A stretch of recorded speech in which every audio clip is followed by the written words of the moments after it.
ఈ రోజు గోదావరి కని ప్రెస్ క్లబ్ లో టీయూసీఐ ఆధ్వర్యంలో ప్రెస్ మీట్ నిర్వహించడం జరిగింది. సమావేశంలో టీయూసీఐ రాష్ట్ర కమిటీ సభ్యులు తోకల రమేష్ తో పాటు టీయూసీఐ జిల్లా నాయకులు గుజ్జుల సత్యనారాయణ రెడ్డి, గొల్లపల్లి చంద్రయ్య, గూడూరి వైకుంఠం, కలువల రాయమల్లు, తుళ్ల శంకర్, మాటేటి పోసం పాల్గొన్నారు. తదుపరి తోకల రమేష్ మాట్లాడారు. అనేక ఉద్యమాలకు అనేక పోరాటాలకు పుట్టిగడ్డగా ఉంది.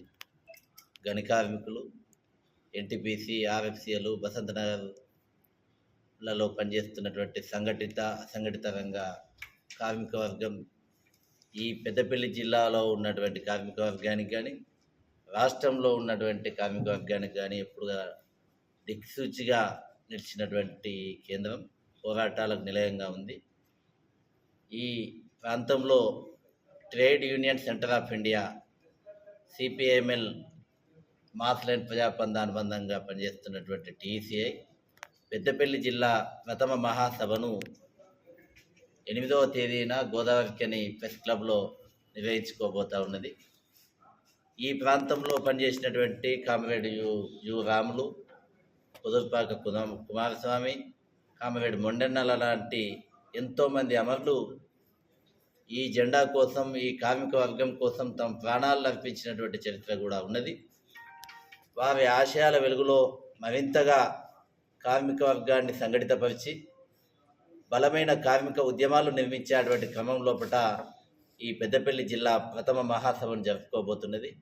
ఈనాడు దేశంలో కార్మిక వర్గం పైన కత్తి వేలాడుతున్నటువంటి ఈ నేపథ్యంలో 44 కార్మిక చట్టాలను 4 కోడ్లుగా కుదించి కార్మిక వర్గాన్ని కట్టుకు బానిసలుగా చేసేటువంటి ప్రయత్నంలో మోడీ ప్రభుత్వం అత్యంత వేగంగా కదులుతున్నటువంటి నేపథ్యంలో కార్మిక వర్గం అంతా కూడా ఈ 4 కోడ్లకు వ్యతిరేకంగా బలమైనటువంటి ఉద్యమాలు నిర్మించాల్సినటువంటి అవసరం ఉన్నది.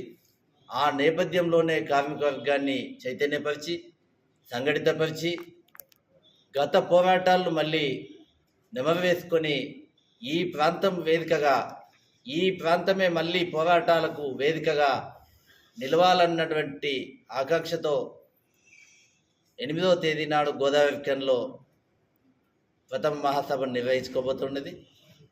ఆర్ఎఫ్సీలు, సింగరేణి, బసంత నగర్, ఎన్టీపీసీ అన్ని రంగాల కార్మికులు ఈ యొక్క మహాసభకు హాజరై విజయవంతం చేయవలసిందిగా కార్మిక వర్గానికి పిలుపునిస్తాము. మోడీ ప్రభుత్వం అయినా, ఇక్కడ మన స్టేట్లో రేవంత్ గారి ప్రభుత్వం అయినా, కాంగ్రెస్ ప్రభుత్వం అయినా కార్మిక ఉద్యమానికి చాలా నష్టం చేస్తారు.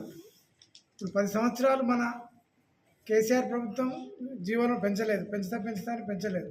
ఇప్పుడు సంవత్సరంన్నర అయినా కూడా రేవంత్ సర్కారు, కాంగ్రెస్ ప్రభుత్వం ఇప్పటికి కూడా ఏ జీవోను సడలించి పెంచలేదు. దుర్మార్గమైన చర్య. ఎందరో ఆశా కార్మికులు కాంగ్రెస్ ప్రభుత్వం వస్తే కొంత జీతాలైనా పెరుగుతాయని, జీవోలైనా పెంచుతారని ఆశకు చూశారు. అట్లా దానికి నిరాశ చేశారు. ఈ 2 ప్రభుత్వాలు, మోడీ ప్రభుత్వం అయినా, కేసీఆర్ రేవంత్ ప్రభుత్వం అయినా కార్మికులకు ఒరగబెట్టేది లేదు. కార్మిక ఉద్యమాలు తప్ప కార్మికుల బతుకులు మారాయి. అందరూ కలిసి ఉద్యమించి వాళ్ళ వేతనాలు పెంచుకోవాలి.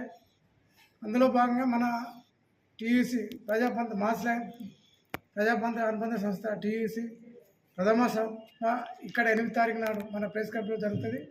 దాన్ని జయప్రదం చేయగలరని అందరి కార్మికులకు కోరుతున్నాను.